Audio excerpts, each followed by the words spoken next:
Hello, everyone. Welcome to Ale of a Time on Beer Together. Slightly late. I would love to say it was because we were waiting on the Crafty Pint stream to finish up for people that are members of Cabal, but it's mostly because I was flailing with some technical issues. But those problems are solved. I'm about to reach over and open my beer, but before I do, I would like to find out Dave, how are you going? Oh, besides tapping my watch, going all right. Doing okay. Why would you be tapping your watch, Dave? Are you that impatient? 9:05. We said 9 o'clock. This is just a shoddy operation here, eh? It is a shoddy operation. It's even shoddier. I don't think I have a bottle opener near me after all that, after all this flailing. Yeah, that Amber Award behind you. That'll get it done. We just pop it with the Aber Award. Definitely. It will snap on camera, and I really don't want to do that. Like what the ultimate move is: open your beer with another beer. Yeah, I'm not that. Like I've never learned bottle opening tricks. It's just one trick, and you just use it with different. Yeah, I've never learned. I remember one day I sat in like a beer garden with friends and spent all day opening like Corona bottles or something, and finally did it. Immediately forgot the next day. So it was probably because I was in a beer garden drinking Corona all day. Different times, huh? We've got a guest. Dave, I'm going to get you to introduce our guest and ask him what he does while I go find myself a bottle opener. Hell yeah. We got Will Tatchell from Dieman. Will, how are things? I'm very well, thanks, Dave. It's nice for everyone to be on Tasmanian time. Yeah, too right. Too right. Tasmania's a little oasis at the moment. How's it all been going? Oh, we're good. I think we got a flight from Adelaide that landed in Hobart about 5 minutes ago, so I don't know if we're still as safe. Yeah. Everyone. Absolute brewery lockdown for sure. Did you see much of an impact down your way? Initially, we saw a fair bit of panic buying, which was good. We had the busiest 3 weeks on the website and things, but after that, it was really, we noticed that keg sales and the pubs and stuff, that's where it really sort of hit us where it hurts. So yeah, and that's only just sort of starting to recover somewhat now. Well, what happened with the flights into Hobart? Like, when did they open back up? That's been intermittent and bits and pieces here and there, depending on what each state and stuff. I think we're getting stuff from Sydney at the moment, South Australia. Nothing from Victoria yet. I think Queensland started last week, so that's obviously a rolling ball depending on what's going to happen elsewhere. Yeah, definitely. I'm back and I open my bottle. I'm on top of it now. Dave. Yes. You've got a beer. What have you got? I've got the Wild Nectar. You've got the Elderflower. I've got the Elderflower. Well, which one do you want to talk about? All three. Well, which one do you want to talk about first? I'd probably suggest starting with the Elderflower. Oh, it's yummy. I like that you said that, expecting that it wasn't going to be. Well, it's more. I certainly expected it, but when you get, as you know, when you have a delicious beer and it first hits your palate and you have that moment of, that's delicious. It's something. Elderflower is obviously it's a character, it's a flavour and stuff that you immediately notice. So that's probably why we've always had this idea of using it in a beer, but it's always been quite a prominent flavour that we were always just a little bit careful or wary about what the flavour would actually do to the beer, to the finished beer, and then obviously to the beer when we're brewing with it and stuff and aging it in barrels. So it's a dominant flavour, and I normally shy away from dominant flavours. I like a fair bit of balance and drinkability, and no one character to shine through. So it probably breaks from the trend a little bit for what we normally do. For people that have watched a lot of Beer Together in lockdown, they might remember a chat that I had with Chad Parker about cocktails. And Elderflower was kind of a huge trend in the cocktail world because you could use elderflower syrup and everything and it would kind of fix all your problems. But when it comes to beer, I don't think you can hide that much with elderflower in a beer, can you? No, you can't. No. And that was always the danger with brewing with it, and probably, as I said, the hesitation with actually putting it into a beer to begin with.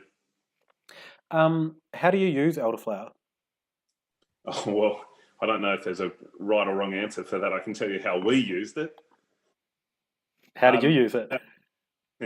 There's we got a stack of elderflower trees up on the farm that we didn't plant. They've always been there, and at this time of year they're pretty prolific. There's another patch of elderflower as we drive past to the brewery every day, and so that was sort of the impetus to utilise. And there was this fantastic resource that we could tap into. And what we did was we had a burst of cold weather. December last year, which is it falls outside of what our normal spontaneous season is. We're normally trying to do it in the bridging seasons of spring and autumn, as it's traditionally been done for those cooler evenings.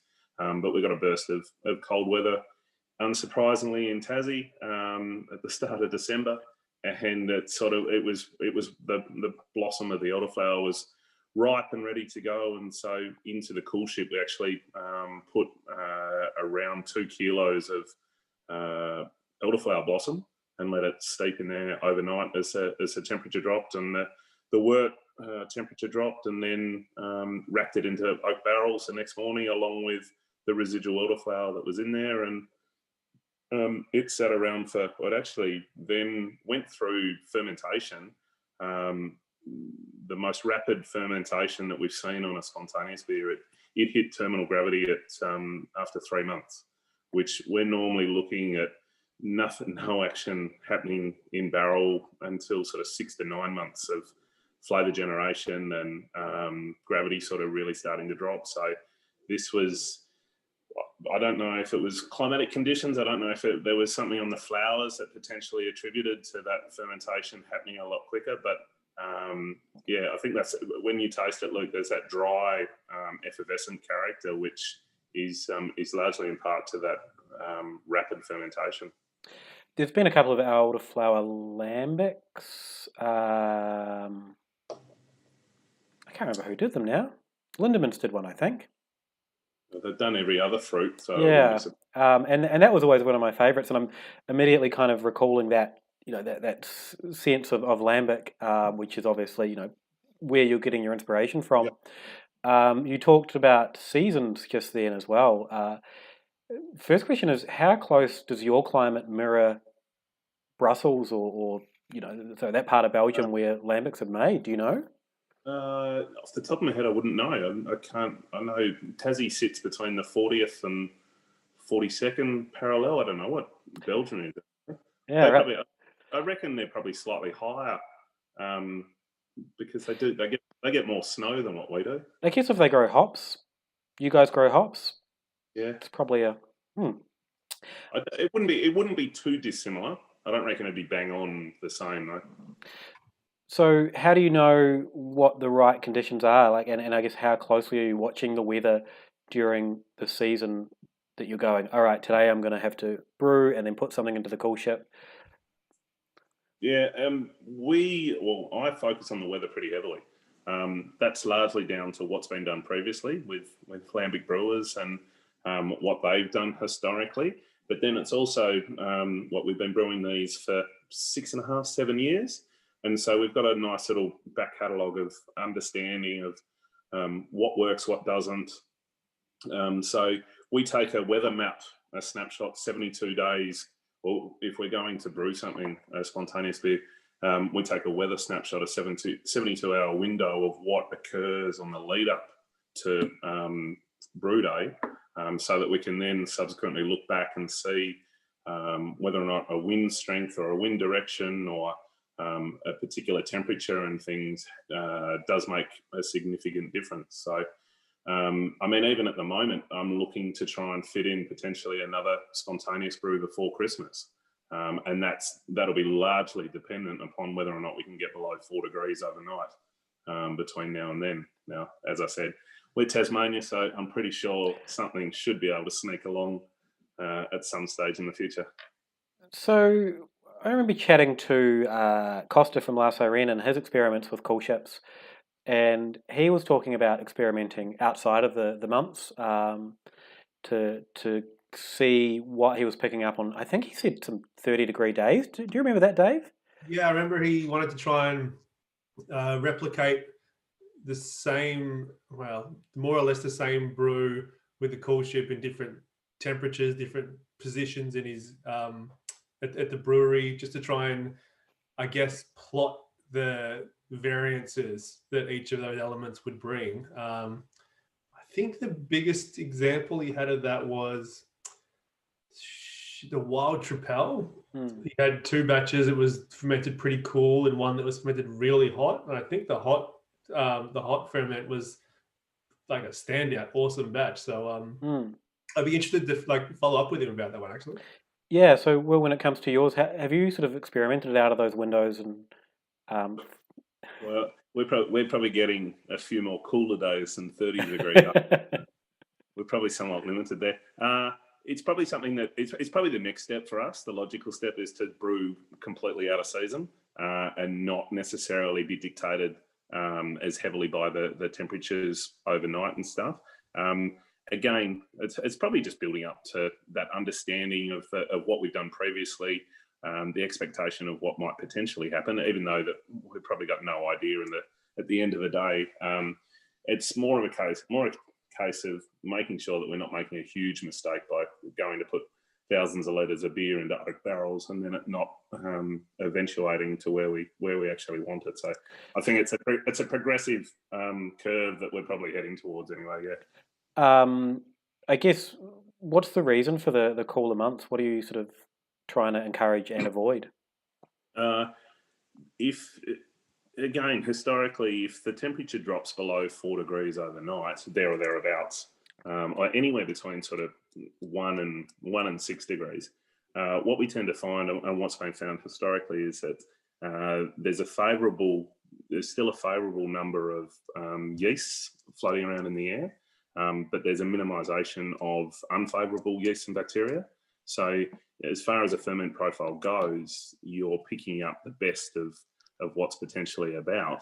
Now, that's what's been done historically in Belgium and stuff. So whether or not it translates to Tasmania or Melbourne or Sydney or wherever you're inoculating these spontaneous batches, that's again where we leverage back onto what we've learned in the past and the experience that we've had. And so working outside of those to see whether or not there is a marked difference on fermentation or final character or even fermentation times.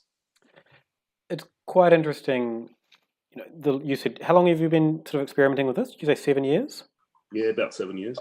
And there's still so many unknowns with it all. And I guess that's with all of beer, isn't there? Everyone's still trying to work out what the hell all this stuff's doing. Yeah, and I think that's probably one of the things that drew me to these styles of beers. One, as a drinker, as a young bloke, these styles of beers they blew me away. They're just fascinating to get something in a 750ml bottle that's collected dust on a shelf somewhere and see the vintage on it, and you open it up and it's delivered character and flavour and aromas that weren't existing in beer styles being produced in Australia and stuff. So that's probably where it started for me. But then subsequently, obviously, the farming element that we have on the farm, and it's not black magic, but it's this, as you said, the sense of unknown and what we can potentially create is a sort of a drawing allure for me, and it's fun. You mentioned a dusty bottle on the shelf that you kind of pick up, and was there one in mind or one that is the moment for you? No, I've never had that epiphany beer that sort of set us in motion. I know as a young bloke, I'd tried every mainstream beer on the market by the time I was 18. So by the time I was 18, I was sort of looking to behind shelves or in the obscure back corner that used to be the imported section or whatever it was. So I was always trying to progress further and understand what was out there and things. And we just didn't have the options of what there is today. So from a consumer point of view today, it's fantastic. but yeah, I think I was always curiosity will always get the better of me. I think that's probably the fact of the matter. I remember a friend of ours moved to New Zealand a couple of years back, and he was traveling through a random small town and stopped at a random bottle shop and found like a Lou Pep vintage Cantillon just like on the shelf with a cake layer of dust on it. There's no indication of how it ever made it there. And I think he ended up like there was maybe 6 there, and he clearly just cleaned them out. He's just like, this is incredible stuff. Yeah. But I can remember doing that early on, and regrettably, I didn't sit on any of them, and I don't think I appreciated them quite for what they were back then. So it's I know that if there's ever a chance that would happen again, I'd do exactly the same and grab the 6 and drink one, put the other 5 away. I guess the fortunate thing now, as you said, there's a lot more availability. There is at least maybe 2 stores, 3 stores in my 5K radius where I can get lambic. We've got incredible producers. We've got the blobfish behind us there. You're at Blobfish, weren't you? Yep. And I think it's so exciting to see these styles happening in Australia and taking so many leaps forward. I think it's a progression of consumer understanding. As styles, people are starting to learn more and more about beer, and that's largely on the back of the food. People are much more broader in their discovering of food styles or origins and stuff. And I think beer is very much piggybacked on the back of that with the excessive amount of flavors that we can harness in beer, much more so. And I'm not saying this just as a brewer, but much more so than say a wine or a whiskey or a cider and stuff. We have a plethora of characteristics and flavor profiles that we can use, whether it be stylistically or fruit additions or yeasts or so I think people are understanding in that, and that sense of discovery and things allows people to sort of explore the beer world a bit more. Dave, how's your one going? Really good. It's really like it's very vibrant. So this is white peach and nectarine. Will they're obviously all from the farm. Can we talk about the farm for a minute? Absolutely. Yeah, I just want to hear all about it, to be honest. Well, what do you want to know? Start from the start, I say. Well, I suppose if you want to start from the start, it goes back to growing up on a farm where we used to grow malting barley. And as a kid growing up, I had no idea what that was. I just knew that we grew the barley, and it sort of popped up 5-6 months after we planted it. And the best day of the year was when the headers came in and harvested it all, and then it went off to, unbeknownst to me, Bogues and Cascade. And the difference is you either have malting quality, which is nice and plump, low protein, and sort of the better grade stuff, and then you've got feed grade barley. And we never grew feed grade barley; it was always malting barley. And as a kid, I just didn't understand that difference. So, growing up on the farm, that was sort of a slight little link to the brewing game. School, uni, did a science degree at uni. Partook in a bit of product research whilst at uni. And then realised that agriculture probably wasn't a feasible career path back in the early 2000s with how prevalent the drought was, and we didn't have the biggest farm in the world, so it was probably a chance to look sideways and tack sideways. And brewing sort of raised its head as not too dissimilar to agriculture. It was still had those intrinsic agricultural links and things. So I changed a few subjects in the degree and focused a little bit more on microbiology and a bit of chemistry and a bit of business stuff, and popped out the other side with a science degree or an ag science degree, and then went to England as a brewer, worked over there, learnt the trade and things, and then came back here, started up Van Dieman in 2009. And then at the time, we set the brewery up on the farm, but the farm, there wasn't a moment where we said, right, and at some point down the track, we'll be leveraging the farm to what we are now. it was a far more organic and sort of a, well, we can do this. We can grow barley. We put hops in relatively quickly after setting up the brewery, largely because of we've got it on a bend of the driveway as we drive up every day, and for the romanticism of seeing these beautiful hop vines growing sort of 6-8 inches every day, and you see the progression. So and we've done a fair bit of work in there to increase the yield and make it feasible now. But yeah, I think it was 6-7 years ago where we actually sort of realised what I think it was more of a case of once this second boom of breweries started to come into Australia, that we needed to set ourselves apart, and we sort of asked ourselves what the point of difference was, and it was certainly the farm was a clear outlier on what we could do differently to other breweries in the country. A couple of questions from the chat. There's a Will Zabel, who I think we all know. He's asking about the green gauge trees and if you're going to be making more beer with it. Yes, we are, Will. Yes. What's a green gauge tree? Green gauges are not the long version or the short version. They're French plums. They're essentially French plums, but we call them green gauges in Victoria and Tasmania and nowhere else in the. I think they called it in England as well, but they're essentially a French plum. Yeah. And Judd Owen, who's probably another name familiar to us, how do you curate such a top-notch social media presence while working 14 hours a day on a farm? Well, when you're working by yourself on the farm, you've got to chat to someone, and you can't always be on the phone. So you put up something and hope that someone bites back, and normally Judd sends me something back. So, curious to know, what does your day look like? Because most brewers have a pretty defined day. Most farmers, they're pretty a little bit all over the place. But you're malting grain as well. You're doing I don't know what else on the farm. What is an average Will Tatchell day? There is no average Will Tatchell day, Luke. As a farmer, farmers are pretty much just problem solvers.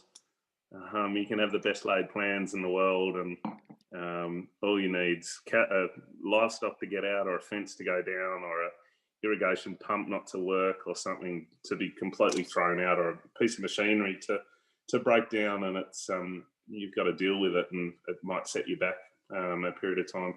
I think the biggest thing that's helped me and us is with this transition over to the amount of farm work that the amount of farm things that we leverage, is that we've actually reduced our annual production. And so therefore we're not brewing at 95% capacity through the brewery. We've probably flicked back to 75, 80%. And so what that does is it doesn't place these huge production schedules that we need to chase or that we need to hit. So there's a little bit of flexibility there in which we can utilize to do whether it be a spontaneous beer or an estate beer or malting or whatever. So I think that helps. That time is with these beers, time is a critical factor, and I'm blatantly aware of that and making sure that we're not extending ourselves too far. So what is the main? So it's mostly grain out of the farm. Still, is that still the family farm? Yep. Yeah, right. So mostly grain. You've got livestock. You mentioned. What happens to that? We eat it. Oh, sorry. We they grow nice and big, whether it be sheep or cattle. We got rid of cattle 4 years ago, largely because they made a bit of a mess during the wet winters and stuff. But we got that much feed at the moment that it's not funny. So there were 10 cattle that we had brought on to the place because they're worth a small gold mine at the moment. So we only got 10 in, but they're already doing a good job, and hopefully the prices stay high and we get rid of those in a little bit after they've eaten a bit of grass and things. We're just about to offload the best part of 400 odd lambs for everyone to eat lamb over Christmas lunch and things. We got to cut. There's 2 pigs that run around that feed on the spent grains from the brewery, and they're just like dogs. They'll roll over and you can scratch their pork belly, and know that at some point, or for Christmas lunch, we're going to have hand massage pork belly and some nice hams and stuff. So um, we were talking about goats yesterday, but I don't think we're going to get goats. So yeah, there's enough to do.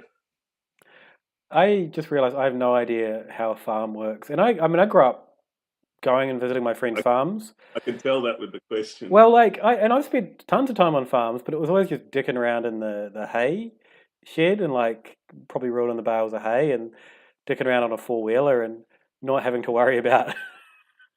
Wasn't much actual farm work being Yeah, done yeah. personally. Gotcha. So, Will, when you got back from the UK, was your focus with the farm solely to sort of utilize it to sustain the brewing? No, not at all, Dave. It was. We looked at, when we came back from the UK, we looked at setting up the brewery in Melbourne. Obviously closer to a bigger market, and at the time it wasn't it was nowhere near as saturated as what it is now. But in the end, we decided to do it in Tassie because my wife and I, we were both Tasmanians, and we knew that we were going to come back at some point and potentially start a family. So it sort of seemed a little bit ludicrous to start a business in Melbourne and then be moving back within 5 or 10 years or something. So we then looked at industrial estates around the north of Tassie and stuff with the utilities and infrastructure that potentially came with that. But in the end, we sort of were out at the farm one afternoon and realised that we had this perfect greenfield site that sort of had no limitations, or sort of we could do what we want. And yeah, it was more the space that it provided rather than the leverage of being able to grow things and stuff. That certainly wasn't at the front of mind at that time. I'd love to be romantic and say yes, we were always pinning for where we are now, but no. As I said, it's a very organic growth thing, and things have just developed along the lines rather than driving hard to where we are now. So back to the beer that you're drinking, Dave. Couple of fruits in it. These two beers, I remember seeing on the press release or the bit of documentation you sent with them, 2 different ages in there. Is that correct, Will? And wild nectar. Yeah, between wild nectar Yep. and then elderflower. Yep. So pretty much both of them are lambic-inspired fruit beers. Both of them are a majority is young beer, so 1-year-old beer. The elderflower is exclusively 1-year-old beer. So normally I wouldn't have expected to be releasing less than 1-year-old spontaneous beer, but what we've traditionally learnt and things is that the blends are where the complexity and the flavour develop, and the byplay between those different aged beers. But the elderflower is exclusively sort of 12-month-old beer. The wild nectar, we brewed the beer. It went into barrels with the white peach and nectarine, and it was in there for 10 months in oak. We brought it out and then blended it back in with some 2-year-old beer, so to bring through some of that complexity. So the fruit flavour and the wild nectar was incredibly ripe and incredibly sort of pungent. So what we wanted to do was just blend it back, bring back a bit of the acidity and a bit more sort of palate depth, so that we could showcase that fruit up front, but then delve back into sort of some of that sour acidity on the back palate. So hopefully that's what you're getting, Dave. Absolutely. It's really well balanced at the moment too. How do these beers age? And how much have you tested of your blends and what you're getting, and how long should people keep them? There's Daniel Lewis has said in the chat that he's got a few in the cellar of the green gauge still. So there's a bit. There's a couple of answers to that. One, we probably don't have the stock to test that. I know that there's a little bit of sort of older vintages of these beers sitting in the cool room, so we're probably sitting on it at 2 degrees in the cool room. So it'd be probably smart to bring some of that out and sort of age it at ambient temperature to see how it goes. I've got no worry with them. I mean, we put a best before on these of 5 years, and that's a nominal date, really. I've got no problem with these sitting around for quite some period of time. I mean, some of the beer in some of these beers is already 3.5 years old by the time we go to bottle it, and then it may potentially sit in bottle conditioning for 9 to 12 months before we release it, and trying to make sure that it's where we want it. And then once it goes out, as with all our beers, we essentially lose control over where it sits on a shelf or in someone's house and things. So, but yeah, I think as far as styles of beers goes, I think these are probably the ones that, other than a big barley wine or a big imperial stout or something, I think these are probably well suited to sitting around for a period of time. Even with the fruit element in them, I think they're going to change potentially slightly, but I don't think they're going to drift too far. Tell us about your malting experiments. We kind of mentioned it before, and it's somewhat recent. So you're now malting your own barley on site? Yep. How do you do that? Oh, I can't give away trade secrets. You put it on social media. Exactly. Oh, look, we do it pretty rudimentary. We have what I like to term a prototype setup where we can do 500 kilos at a time. We're steeping the grain in an IBC. We've got some jets under there that we blast through oxygen and CO2 in the various phases of steeping. It's in the steeping tank for about 2 days, hydrating. Going through a wet dry sort of process. It then goes out onto a floor in the brewery. We did have a germination bin, but we found that it wasn't doing the job. We found that the temperatures and during the germination being an exothermic reaction, I mean, we were essentially stewing some of the grain in there. That the temperatures were getting up to 45, 50 degrees. And so if we didn't get to it in time, we ruined a couple of batches like that where we just didn't get the chance to turn it. So we now do it out on the floor. That gives us the capacity to thin the grain out the bed so that we're losing temperature much better, or maintaining a sort of 18 to 20 degrees for germination.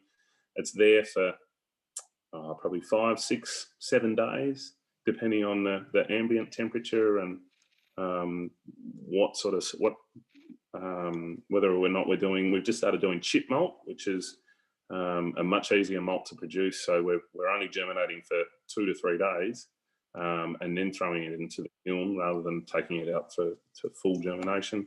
And then it goes into a kiln, a ghetto setup where there are wires everywhere. And I think if OH&S came through, they wouldn't be too pleased, but it works. We have this, so we're able to do 500 kilos at a time. We're churning out grain that's pretty consistent. That was always the challenge, was to work out a way to do it consistently.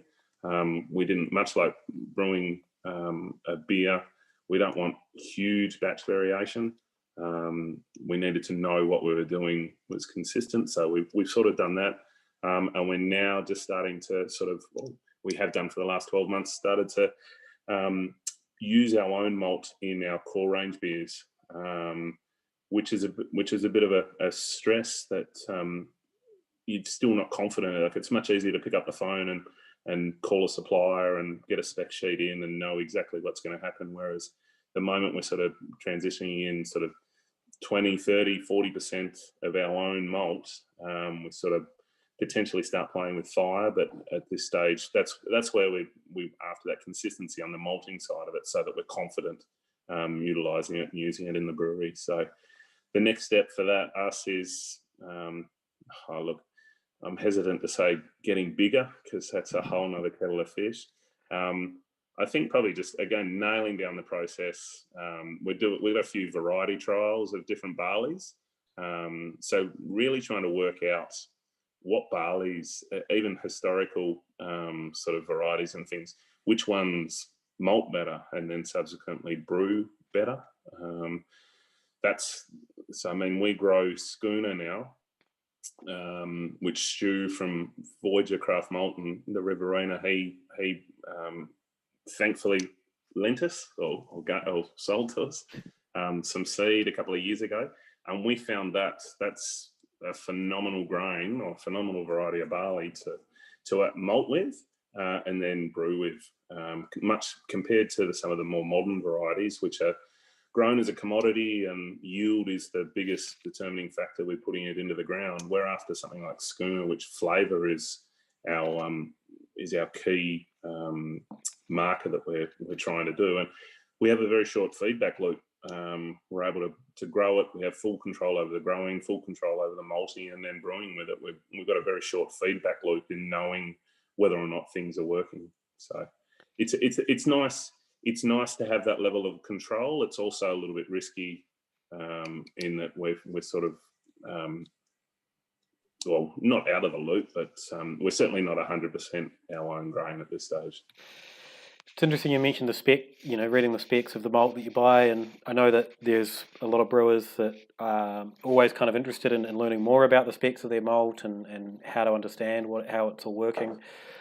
How do you understand that it's all working how do you know the specs of your own malt, I guess, you taste it, you eat it? Yeah. And I think that's one of the things. Having farmers are very basic, visual, get your hands dirty thing, and I think that for me works incredibly well. I know where we've sown it. I know the paddock, the soil types that we've grown the barley in, the machinery operators that bring it through, how the silo's been cleaned and treated, where we're then subsequently malting it and things. So we have this level of control and understanding. It's a bit like understanding the origins of your food. I mean, I can tell you everything about the grain that we do and stuff, and that's probably gives me confidence in that what we're doing and taking it the whole way through. Like I can now tell pretty quickly if something's going wrong in the malting phase at any particular point, largely on flavour or aroma. Fortunately, it doesn't happen too often nowadays, but yeah, you get when you're dealing with something on a day-to-day basis, you start to learn the intricacies and attributes that you're after and what you're not after. So another thing I wanted to ask you about was your barrel setup. From memory, you've got barrels kind of outside and in ambient temperatures and in the environment. And how does that work for you?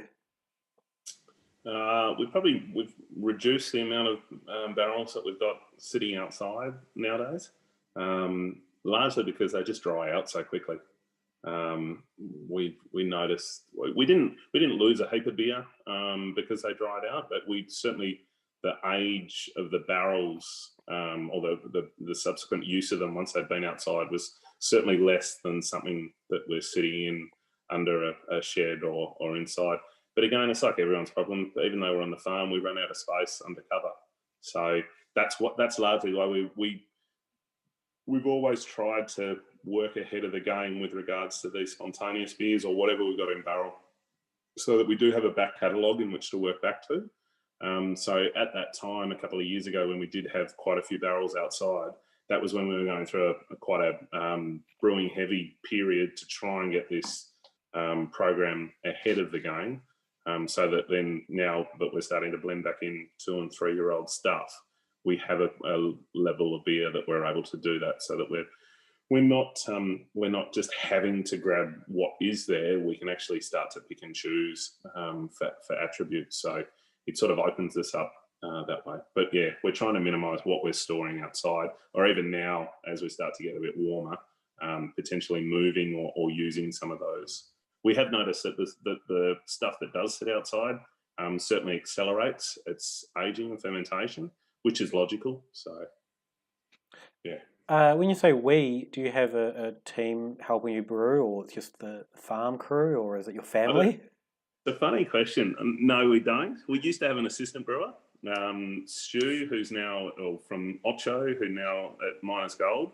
And that was great. That was someone to bounce ideas off. But I think when I use we, I'm probably referring to myself in the business. Certainly my wife plays a big part in it. My father, he does bits and pieces, although he's doing less and less. He's probably our delivery driver. most of the time. We're doing deliveries and stuff. So a day where it would take me 6 hours to do deliveries, he does in 2 because he doesn't get caught talking, which is somewhat ironic given his name's Motor, as in Motor Mouth. Yeah, right. Just one of the core beers that you have. It is. So no, as I said, we've reduced production in the last 3 or so years to bring it back to a sustainable level, so that as well as all these other things that we're doing, we have the capacity to still work relatively well, whether it be me or most of the time it's just me. Now, there was another beer that you sent up that you've just released at the moment that's there over my shoulder, which I think Dave and I are going to save until we're hanging out drinking beers. Can you talk us through this one? Yeah, so Fenceline is a spontaneous beer that, or blend of 1, 2, and 3 year spontaneous beer, but it's got no fruit in it, so it's just a straight spontaneous. So a blend of. So this is a problem. These beers sometimes start this one, 4.5 years ago when we plant barley and it all goes in, and then it spends time in barrel and then bottle condition and stuff. I lose track of them, so I've got to go back through notes to become reacquainted with them. It's like running into an old girlfriend or something. Fenceline you might have had one. I'm not sure whether you did, Dave. Unpredictable Spring. Yeah. It was a spontaneous beer that we released about 18 months ago, and it was incredibly popular. It was probably my favourite beer that we've produced in the brewery, and for something that we did, it was one of the first spontaneous releases that we did. It just had this drinkability that I wasn't expecting to get out of one of our first releases. And we've always wanted to try and recreate that, knowing that it's incredibly difficult to recreate these styles of beers. And so what we've done with this, we try to recreate Unpredictable Spring, but bring up the level of sort of flavours and characters in the beer. Just a notch. Unpredictable Spring, we probably played a little safe, whilst it was thoroughly enjoyable, just not to scare people off that first release. So with this one, we've given ourselves a little bit more leeway to increase the funk, the acidity, so the astringency that's in there, which is normally associated with these styles of beers. So it's up another step on the ladder of progressing towards the best beer in the world. Okay. And so plans for the future, the next, 3 or 4 years to make the best beer in the world, or? No, I think, isn't every brewer trying to do that? I wouldn't say every brewer is trying to do that, but the moment any of us do that, we might as well give up and retire. You don't think it's possible to make the best beer? It's not possible, I don't think. Yeah, definitely. Oh, look, I think it's possible. Finding it now, yeah, exactly. I think it's possible, but that's what we're all trying to do. Is you release something that's really good, but then you want to top it. So to suggest that you've potentially done it is defeatist, and you might as well pack up shop and sell the brand and go and find something else to test your metal on. It's like the superhero finally defeating the villain and then realising the villain was a big part of their life all along. Exactly that. So thinking around the country, if people want to try these beers or any of your beers, how widely do your beers get out there? Not very widely. We try and keep all the good stuff to the little island. I like it. No, look, we send. There's a little bit that's gone into slow beer, a little bit that's potentially making its way to Beer Cartel. There's some stuff that's maybe going to South Australia, but not too much. I mean, all of these 3 releases, we've only done 1,000 bottles of them. There's the odd keg here or there that we try and make sure we do for whether it be a launch night or a tap takeover or something. So we're not working on these huge volumes things. So therefore, the easiest way is probably through the website. Know that we're going to have stock of it. Know that we're going to be able to get it out to you, and that's probably the easiest and the best place. So as well as farming, malting, brewing, you also do logistics out of a website as well. that's impressive stuff. I'm trying to ship beers to our Well, supporters, and I'm I struggling have with. with all these new releases and stuff. I do understand why dispatch officers earn their money. It's the bane of my life. For anyone, please order beer, but God. Well, just as you said that, Dan Lewis in the chat said your customer service via the web store is first class. Well, you might be on the wrong website. But like that comes back to what you're talking about. Being really like engaged with what you're growing and what you're brewing, and when you're ordering from a small place like yourself, you're not getting a call center, you're not getting an outsourced thing. You're getting the person that wants to get it to There's you. a funny story behind that. I was conversing with Sean Sherlock a couple of weeks ago, and he said, "Oh, these new releases and stuff. I wouldn't mind getting hold of some." I said, "Yeah, not a problem at all, mate. Just let me know what you want, and just send an email to will@vandiemanbrewing.com.au." And he texted me back about 5 minutes later, and he said, "I've just sent that email. Hopefully, someone gets it." And then about 45 minutes later, he sent a follow-up text, and he goes, "Oh, geez, I'm a dickhead. I've just realised who the Will at Van Dieman Brewing is." Thought it was in some other department or something.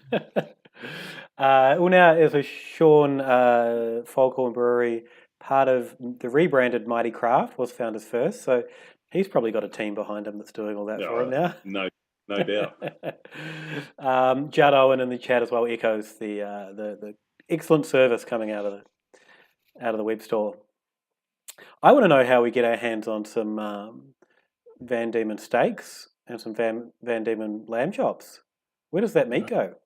The problem with that is that all of that's got to go through. It's got to go through a registered abattoir in order for it to then be commercially sold or utilised. So it would be wonderful, and I know Ashley at 2 Metre has the same sort of problem. Is that it would be wonderful to grow the animals on the place, butcher it. I mean, we butcher the pigs, but we only use them for ourselves.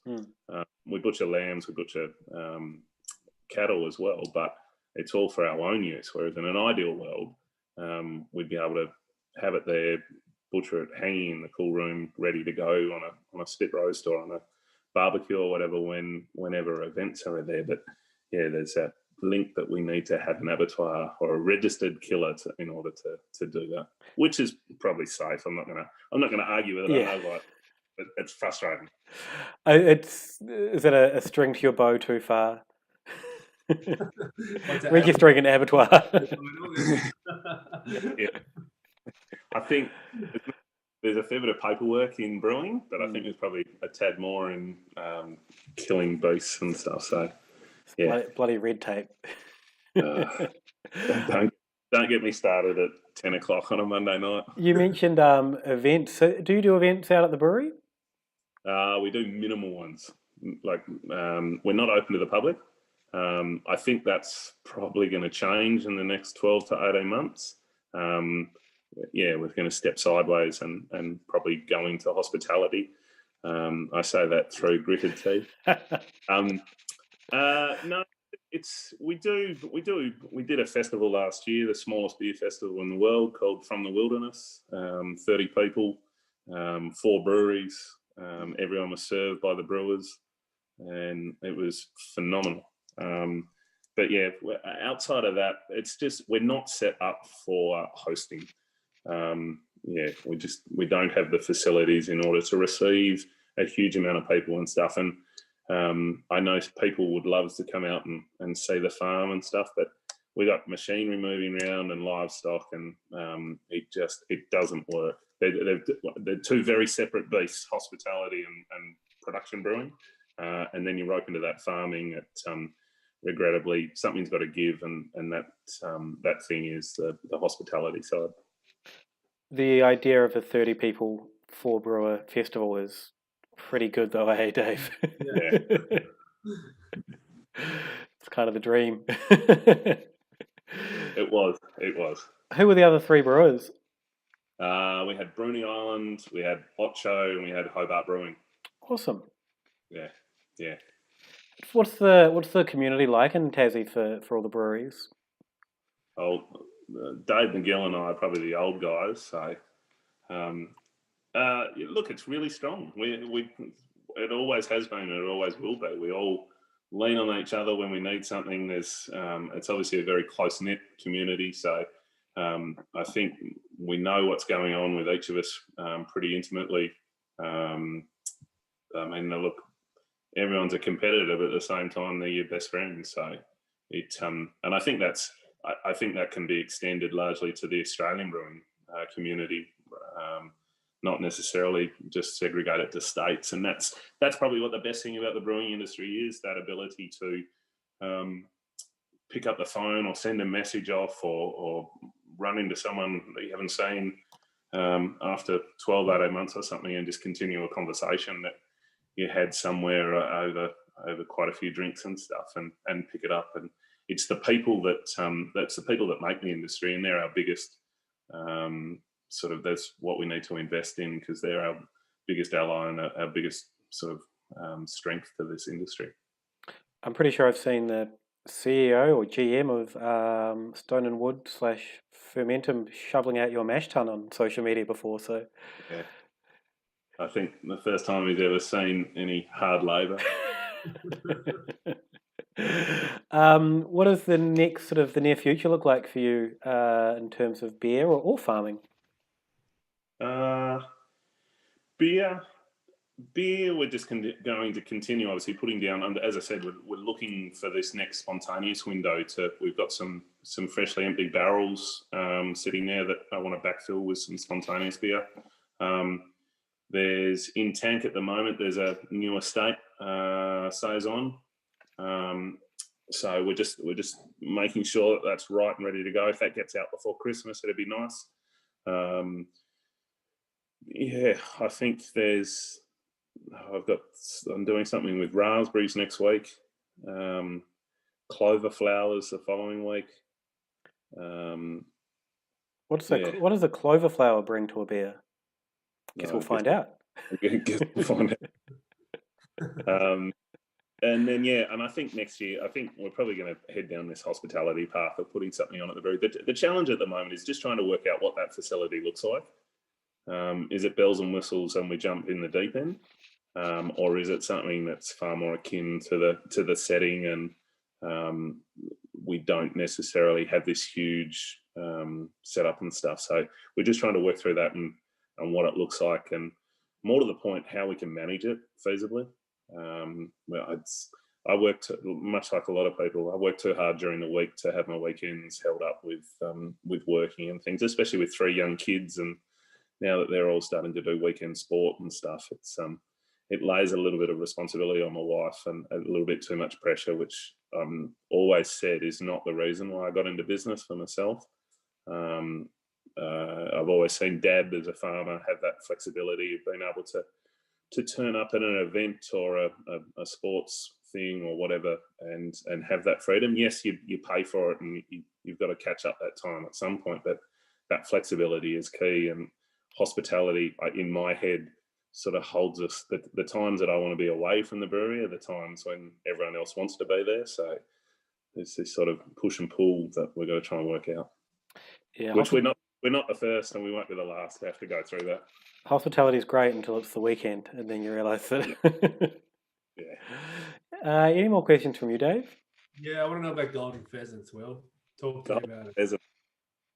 They are the most beautiful bird I've ever seen. So we have peacocks there's three flocks of peacocks that roam around the farm in certain pockets and hollows and things. But this golden pheasant was at Mum and Dad's, which is 5-6 km down the road. And we caught it the other day just with my bare hands. It ran into a fence and was slightly stunned. And it's the most brilliant bird I've ever seen. If you get off this, once you crack another beer and go and find a photo of a golden pheasant, because they are on your socials. I saw that video of it with your young fella. Yeah. I don't know if it's just the video, but it looked like it moved like a lizard afterwards. The way no, I didn't realise quite what they were until 12 or 18 months ago when it started running around Mum and Dad's garden. And the first I ever saw of it was I was driving down the driveway and I saw this burst of red and gold out my right-hand side. And it was like, what the hell is that? And I spoke to Mum and Dad about it, and they said, oh, there's a golden pheasant around, and you reckon he looked good in that video? You should see him pampering to his females. It is, you wouldn't see better movements on Swan Street or anything at 2 o'clock on him. Yeah, you would actually, yeah. No way you would. What is a golden pheasant? Is it just like a regular pheasant but different coloured, or? Yeah, I suppose so. Yeah. Okay. Normal pheasants have a bit of colour about them, but this bloke was just. Do you want me to find a photo of it, or have you got? I've just looked it up, and they're stunning. They look amazing. It's the kind of bird that if I saw, I'd be like, well, that doesn't seem real. If I'm, on a farm in Tassie, they're like something from a fairy tale. Yeah. Yeah. But they're too. I'm not sure that they're very. Even though they've got a heap of nice feathers on them, their frame when I was cradling it in the hand is pretty small. I don't think you'd bother eating. I was going to say because pheasant, like they eat it. The UK they eat quite a bit of pheasant, don't they? I know that from Roald Dahl books more than anything.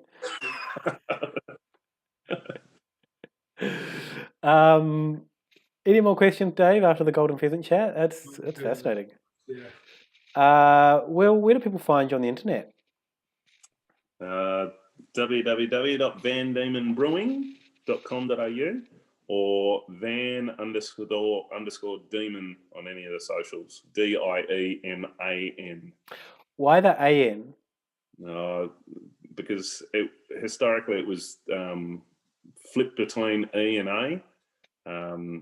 It did land on E to be used, but even now you'll see some old maps and stuff, and it'll be Van Dieman's land.